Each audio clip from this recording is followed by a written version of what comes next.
Thank you, Mr. Chairman. Let me just state that I agree with everything the Chairman said thus far, and if that'll help me get a vote right now and get this passed out of committee and onto the floor, then let's go ahead and do it now. Everybody agree with that? Raise your hand. All right, look.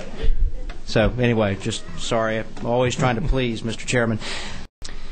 Members of the committee, I really do appreciate you letting me come here and talk to you about what we have here. It's a mandate to protect innocent human life. And the evidence is clear. After 35 years of dealing with Roe v. Wade, the evidence is clear that life does clearly begin at fertilization. And I think it's time that we put this into the Georgia Constitution. We have a duty to use all means within our lawful power to protect innocent human life. What I call that is a personhood doctrine. And I'm not going to give some kind of personhood sermon or anything like that at this point, but I am going to talk to you a little bit about the personhood doctrine. It doesn't just deal with the life of unborn babies. It also deals with the lives of the elderly, the infirm, those who are at some level or in some way, shape, or form incapable of completely providing their own dependent care. If you will, take out your bill, and I hope you have the substitute. Did everyone get a copy of the substitute? Let me state what this amendment is intended to accomplish right from the very beginning. Number one is to declare the paramount right to life. We know in Furman v. Georgia that it was declared by the U.S. Supreme Court that the most important right that we have is that right to life, because once that right is terminated, then all other rights are terminated along with it.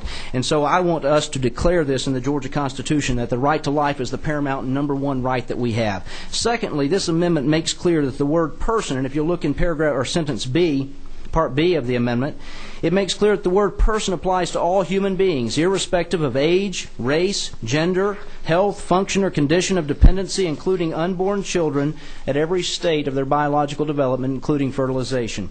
Even unborn persons created outside the mother's womb. That's exactly, in fact, that's one of the biggest areas that we need to start dealing with right now with this. I've gone around the state, and I don't bring this amendment to you lightly, and I think you all know this. Last year, over the past 12 months, I've spent an enormous amount of time traveling all over the state, traveled to probably 50-something cities in this state, talking about this amendment. And I've said one thing over and over again, and that is, now is the time, Georgia is the place, let us vote, and let them live. I want you just to stop and look at history with me, if you will, for a minute, because you're going to have people who are going to testify today, and I think you need to call their credibility into question. There's one organization called Planned Parenthood, and you've all heard of it, and their founder is Margaret Sanger. And I think it's important for us to address some of the things that Margaret said in her early days when she was founding Planned Parenthood. Ms. Sanger said, "The most merciful thing that a large family can do to one of its infant members is to kill it." She also said, "I look forward to seeing humanity free someday from the tyranny of Christianity." Who were Margaret's targets? She called them human weeds who are a menace to civilization. She had direct ties to Adolf Hitler and his sterilization of the Jews program. She published an article in 1933 called "The Rising Tide of Color Against White World Supremacy." In 1932, Sanger called for coercive sterilization, mandatory segregation, and rehabilitative concentration camps for all dysgenic stocks. She published an article by her close friend, Ernst Rudin. Who was Rudin? Rudin was the director of genetic sterilization for Adolf Hitler in Nazi Germany at the time. She published his article entitled "Eugenic Sterilization in Urgent Need."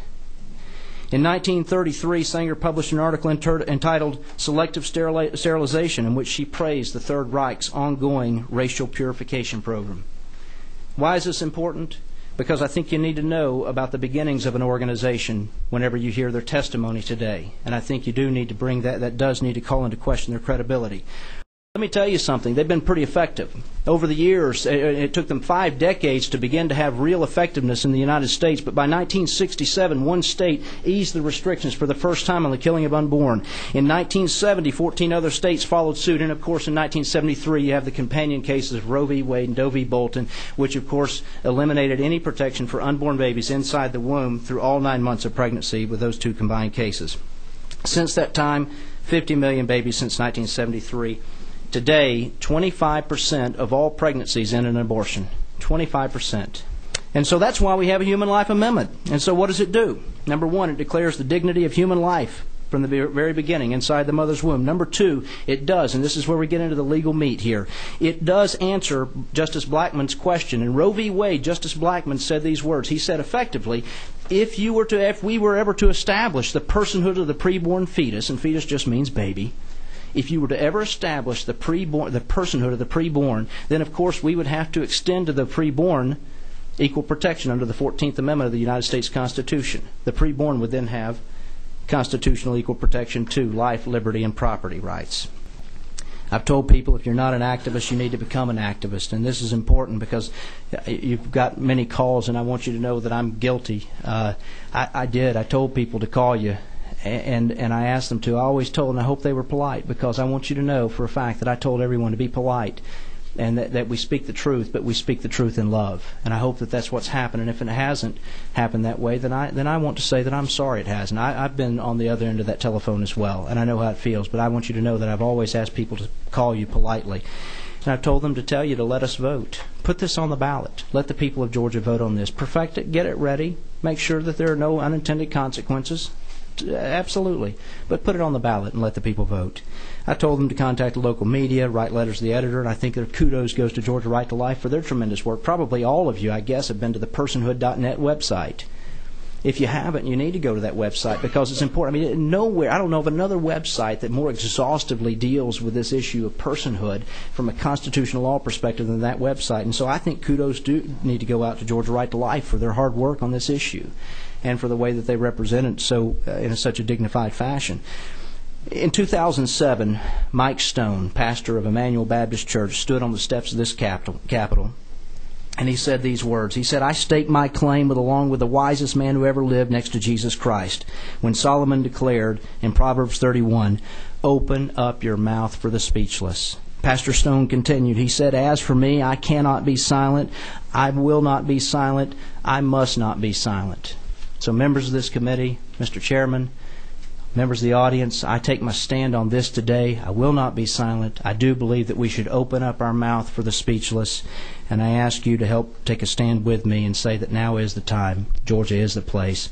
Let us vote and let them live. Thank you, Mr. Chairman.